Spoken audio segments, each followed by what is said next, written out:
Olá, muito boa tarde para você. Eu sou a Daiane Bombarda. Seja muito bem-vindo ao Mundo Meio-Dia. Veja os destaques desta edição. Representantes de Donald Trump e Kim Jong-un continuam com os esforços para tentar retomar o encontro entre os líderes dos dois países. Urso é capturado depois de passar a noite em um bairro residencial de uma pequena cidade nos Estados Unidos. E você, faz muito esforço quando vai à academia? Nos Estados Unidos, um adolescente foi hospitalizado depois de desenvolver uma síndrome causada pelo abuso nos treinos. As notícias que movimentam o mundo você acompanha agora no Mundo Meio-Dia.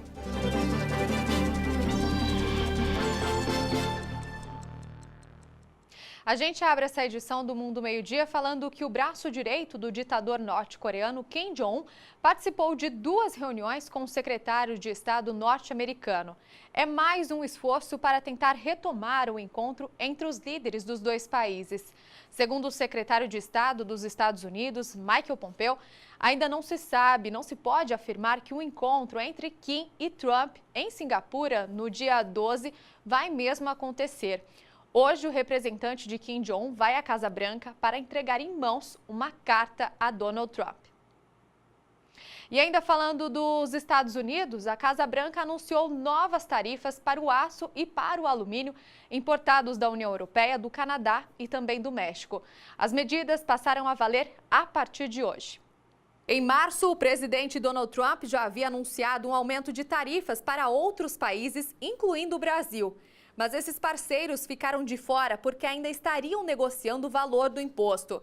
Serão 25% sobre o aço e 10% sobre o alumínio. As lideranças de Canadá, México e União Europeia disseram que a medida é inaceitável e que vão responder com ações similares. O Canadá já anunciou sobretaxas equivalentes a 46 bilhões de reais a produtos americanos. Os europeus prometeram entrar com uma representação junto à Organização Mundial do Comércio, o que pode desencadear mais uma guerra comercial enfrentada pelo governo americano. Essa semana, a Casa Branca já havia anunciado a sobretaxa de produto da China e o FMI disse que todos os países podem perder com essa guerra.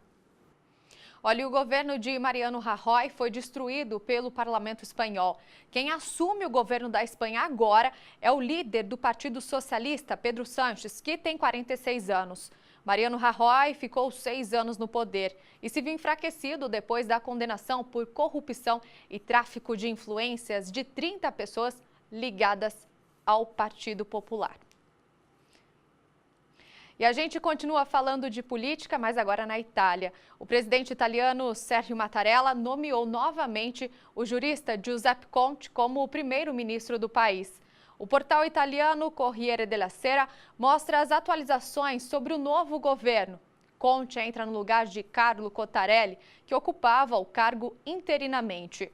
O novo primeiro-ministro não possui experiência política e já apresentou a lista de seus ministros. O juramento às leis deve ser feito ainda hoje e a escolha de Giuseppe Conte para o cargo foi um pedido do movimento 5 Estrelas e do partido de extrema-direita Liga.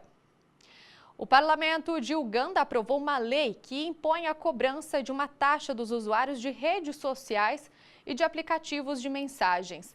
A notícia é destaque na rede britânica BBC. Serão cobrados o equivalente a 20 centavos por dia de quem usar o serviço como WhatsApp, Facebook e Twitter. O presidente do país defendeu a lei como um argumento de que essas plataformas incentivam a disseminação de fofocas. A medida passa a valer em 1º de julho, mas ainda não se sabe como será fiscalizada. E para encerrar, o portal The Guardian destaca que 2 leões, 2 tigres e 1 jaguar fugiram de um zoológico hoje pela manhã, isso em uma cidade no oeste da Alemanha.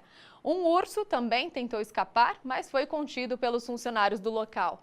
As autoridades chegaram a divulgar um comunicado pedindo que os moradores permanecessem em casa. Em menos de 1 hora, os animais foram recapturados. Agências de notícias locais que afirmam que eles fugiram após uma tempestade durante a noite, o que causou inundações em suas jaulas. Na Inglaterra, um terrorista preso por incentivar ataques contra o príncipe George se declarou culpado. Husnain Rashid, de 32 anos, pode ser condenado à prisão perpétua. Ligado ao Estado Islâmico, ele usou um aplicativo para entrar em contato com outros extremistas e tentar organizar vários atentados, inclusive contra o filho do príncipe William, que é o terceiro na linha de sucessão ao trono britânico. Rashid foi preso em novembro e a sentença dele deve sair em junho. Vamos ver como está a movimentação pelo mundo nesta sexta-feira. Como você já sabe, as imagens são do serviço de streaming Earthcam. Hoje a gente começa na Rússia. Você vê aí imagens da capital Moscou, o país que já se prepara para a Copa do Mundo, que está a menos de 2 semanas para o início. Em Moscou agora são 18 horas e 5 minutos. Neste momento a temperatura é de 14 graus. Agora nós vamos para os Estados Unidos. Você vê imagens da cidade de Belmont, na Carolina do Norte. É uma cidade pequena, de apenas 10 mil habitantes. O dia está tranquilo por lá, agora são 11 horas e 6 minutos. Neste momento a temperatura é de 23 graus. E para encerrar, vamos para um dos lugares mais bonitos do Caribe. Claro que estamos falando de Aruba. Um ótimo destino para encerrar o nosso giro de câmeras. Olha só que imagem maravilhosa. Por lá agora são 11 horas e 6 minutos. Um dia lindo, né, em Aruba. A temperatura neste momento é de 29 graus. Que maravilha, hein? De tirar o fôlego, dá vontade de estar lá, né, gente? Bom, e o urso foi capturado depois de passar a noite em um bairro residencial de uma pequena cidade dos Estados Unidos. O animal de 220 quilos percorreu a vizinhança durante horas à procura de comida e chegou a nadar na piscina de uma escola. Apesar de não ameaçar ninguém, a polícia da Califórnia orientou os moradores a não mexer com o bicho. Cansado do passeio, o urso subiu em uma árvore para tirar uma soneca. E quando desceu, os guardas florestais dispararam um tranquilizante. Já imobilizado, ele foi levado de volta à floresta. Só quis dar um passeio. E a seguir, você confere a nossa viagem com os brasileiros que vivem pelo mundo. E você, faz muito esforço na academia? Então atenção, porque especialistas alertam para o risco de graves lesões. Não saia daí que o Mundo Meio-Dia volta já.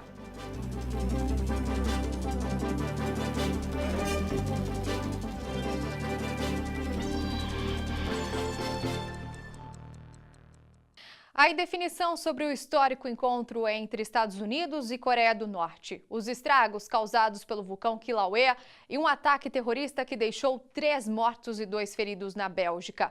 Assuntos que você acompanhou ao longo da semana estão de volta na nossa retrospectiva.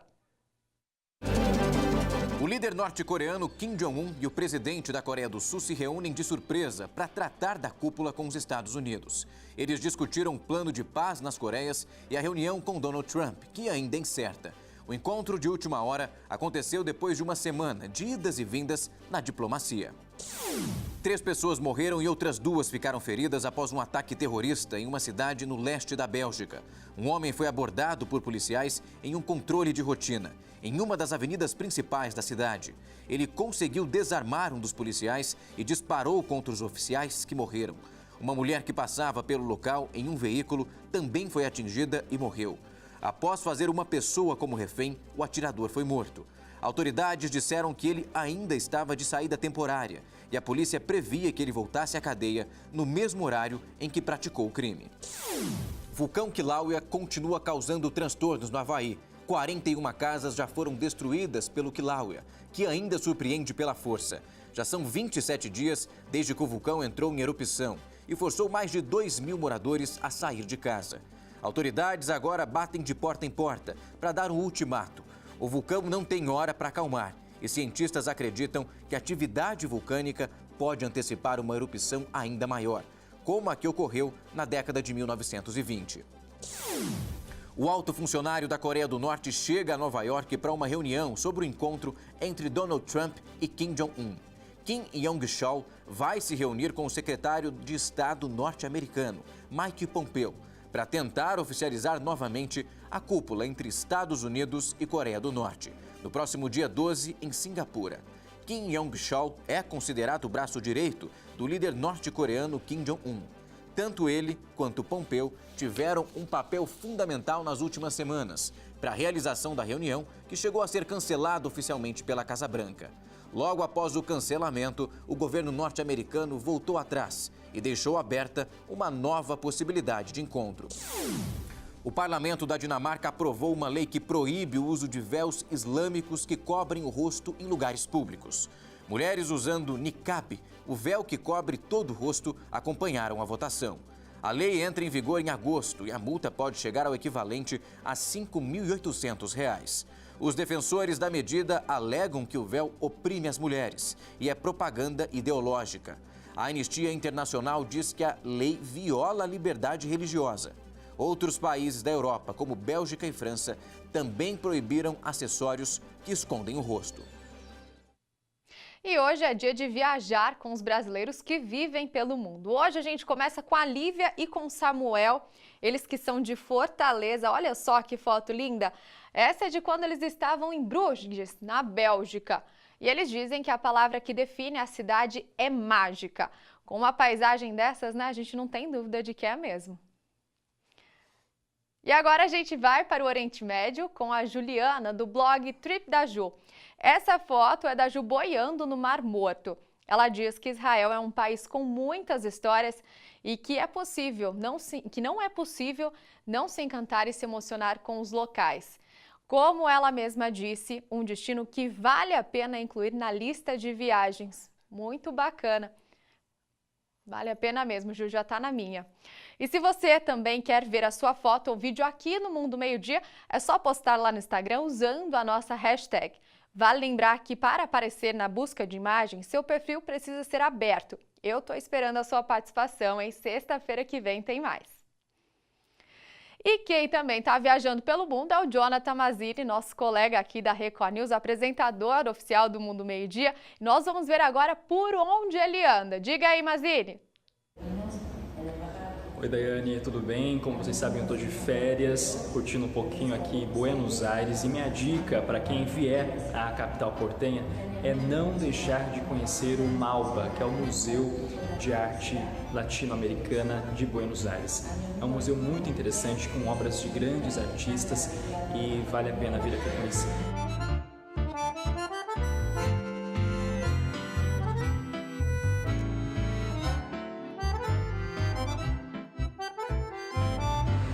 Nesta obra aqui, a ideia do autor é mostrar como a televisão afeta a percepção das pessoas em relação ao ambiente em que elas estão. E deixando todos os televisores assim offline, sem sinal, a impressão que a gente tem é que estamos ouvindo o som da chuva. Aqui nesse espaço do museu, eles separaram trechos de obras de autores importantes da literatura. E uma delas me chamou a atenção porque é um autor brasileiro. Estamos falando de nada menos, ninguém menos na verdade, que Mário de Andrade. Para quem não sabe, Macunaíma foi escrito em uma fazenda, uma chácara em Araraquara, que é de onde o sinal da Record News é gerado para todo o Brasil.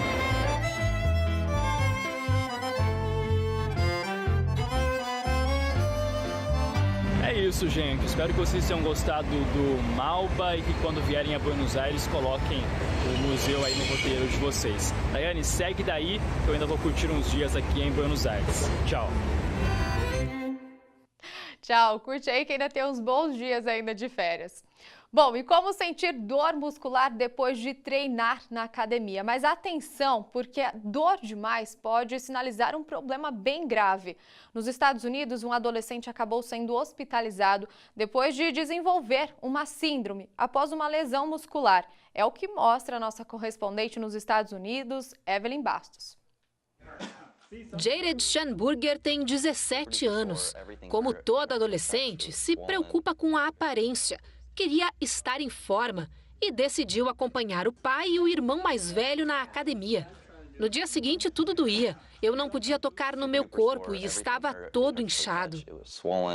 Jared conta que pegou pesado em um exercício para os braços, mas estranhou o fato de a dor não passar e aumentar de intensidade. Eu só conseguia mexer até aqui, mostra o adolescente. Foi então que a mãe dele, Judy, resolveu pesquisar sobre os sintomas na internet. Eu não pensei duas vezes, liguei para a pediatra e disse: eu acho que meu filho está com rabdomiólise. E ela estava certa. O adolescente desenvolveu essa síndrome de nome estranho porque exagerou na quantidade de peso que puxou na academia e acabou machucando o músculo. Jared precisou ficar hospitalizado por 5 dias. O susto que o Jared levou serve como um alerta para as outras pessoas. É porque a rabdomiólise pode acontecer com qualquer um de nós. E normalmente essa síndrome começa com uma simples lesão muscular. Só que nos casos mais graves, pode até causar a morte. Quando o músculo está danificado por causa de uma lesão, uma proteína acaba sendo liberada na corrente sanguínea. Então, os rins começam o processo para filtrar essa proteína. O problema é que ela é super tóxica. Os sintomas mais comuns da rabdomiólise são fraqueza, inchaço e dores musculares e urina em tom escurecido. Mesmo ficando mais de um mês internado e tomando medicamentos pesados, Jared ainda não está completamente recuperado. Ele diz que planeja voltar para a academia em breve, mas agora para o alívio da mãe com supervisão de um profissional. Nem gosto de pensar no que poderia ter acontecido se não tivéssemos diagnosticado logo, diz ela. Think about what could have happened. Tem que ter moderação. Bom, e o Mundo Meio-Dia fica por aqui, mas para você rever essas e outras edições é só acessar o portal r7.com. Muito obrigada pela tua companhia, tenha você um ótimo final de semana. Na segunda-feira a gente se vê nesse mesmo horário. Até lá!